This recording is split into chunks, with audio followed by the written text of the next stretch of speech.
I'm joined on the line now by Jonathan Davies, economist and wealth manager. Tell us how it might affect the bigger picture in the British economy. Hello, Jonathan. Hi, Sam. Jonathan, this is hard for people to manage this kind of debt because they're not doing it because they're out eating in fancy restaurants or buying expensive shoes or all of the other things that, you know, people might think that people racking up credit cards are doing. This is just people having to pay rent. Some people paying their tax bill on a credit card. It's not good, is it? No, it's not good at all. There's a couple of points I want to make. Every other day I see reports and I just say to myself, irony is dead. The chap who's reporting this is the head of the financial regulator. I think I'm right in saying that he used to be on the Monetary Policy Committee of the Bank of England. It's these guys that have created the high cost of living, the high cost of accommodation, and the high cost of buying stuff by, for the last 10 years, bringing down the interest rates and therefore bringing down the price of the pound. We are an importing nation. If the pound goes down, all our import costs go up.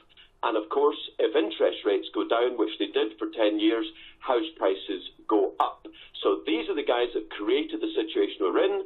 So, but you also say this is not them having a whale of a time, the young folk who are taking all this debt. How do you know that? How do you know they're not out clubbing, getting expensive takeaways, going on holidays, using taxis, which, by the way, I never do, buying expensive perfumes and makeup? Well, we're not How do you know that? Well, because we're basing it on a report that has been done by a top financial regulator, and they have done a qualitative piece of research. Now, whether or not we can believe it, I don't know, but we're reporting what this report by a fairly credible source has said.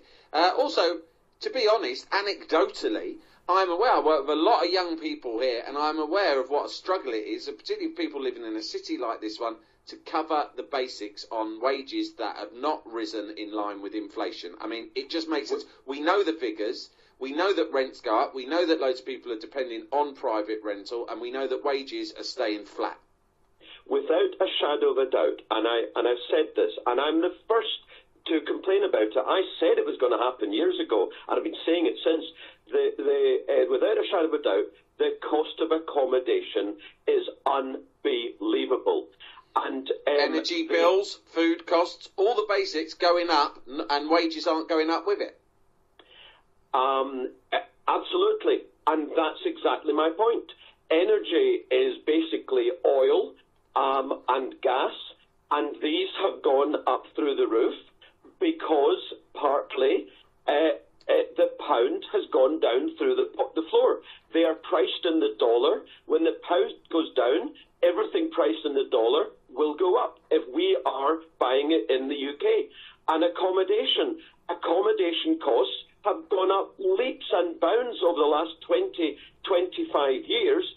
It's an absolute disgrace. I couldn't agree more with you. Well, Jonathan, but let's not assume that they're not also buying fun things. Well, hold that thought there, because I want to bring Natasha Shaw on the line now, who might shed some light on her own experiences, because Natasha works full-time and is in her overdraft and has a credit card debt.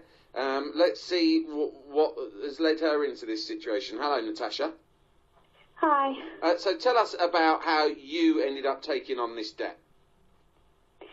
Well, I live in London, and it's just quite expensive to live here. My rent is really expensive, and it's actually considered quite cheap. Shall I give you the numbers? If you feel comfortable doing that. Yeah, it's like before bills, before council tax, I'm paying £650 a month, which is almost half of my. And tell us what that's for. Salary. What kind of accommodation are you living in? So a small flat. I have 2 bedrooms in a nice enough location, but kind of nothing compared to what I grew up in. I think I see a lot of my friends having to live in places that they wouldn't feel necessarily comfortable with. Like there's kind of, it's not well furnished, and there's heating problems. They're not usually like double glazing. Like the quality of the rent is really bad as well. And then obviously you have food costs and transport. So you know, this is not. I mean, what I'm trying to explain to Jonathan, the listener, is that the people like yourself are not doing this. The money is not being spent on what you would perceive as extravagance.